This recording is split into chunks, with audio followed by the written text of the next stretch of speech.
અમરેલી જિલ્લાના Rajula તલુજકની educational trust સંચાલિત HB Sanghvi મહિલા આર્ટ્સ એન્ડ કોમર્સ કોલેજ ખાતે આનંદ બજારનું આયોજન કરવામાં આવ્યું હતું। કાર્યક્રમનો મુખ્ય ઉદ્દેશ્ય લઘુ ઉદ્યોગોને પ્રોત્સાહન આપવાનો અને સ્વદેશી વસ્તુના વપરાશને વેગ આપવાનો હતો।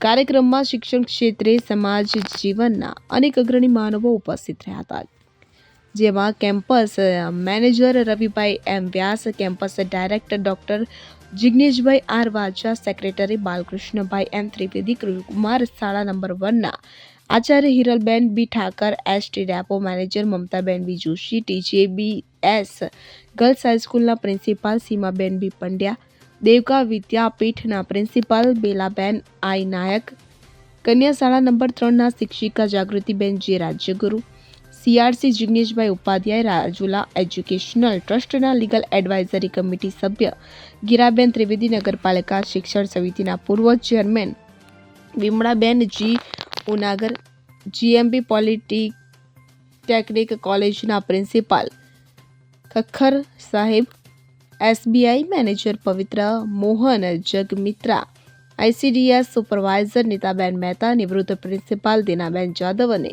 પત્રકાર યોગેશભાઈ કાનાબાર સહિતના નગર શ્રેષ્ઠીઓનો સમાવેશ થાય છે।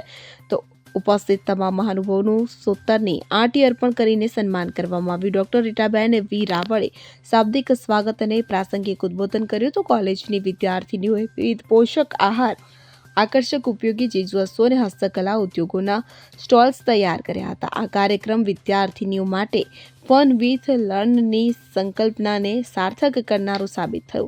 કાર્યક્રમને અંતે પ્રાધ્યાપક એનએસએસ પ્રોગ્રામ ઓફિસર ભગવતીબેન બી વડિયાએ આભાર દર્શન કર્યું। શાળા અને મહાશાળાની વિદ્યાર્થીનીઓ, વાલીઓ અને નગરજનો મોટી સંખ્યામાં ઉપસ્થિત રહી કાર્યક્રમને સફળ બનાવ્યો હતો।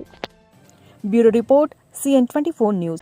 હવે જુઓ દેશ દુનિયાની તમામ ખબરો તમારી આંગળીના ટેરવે।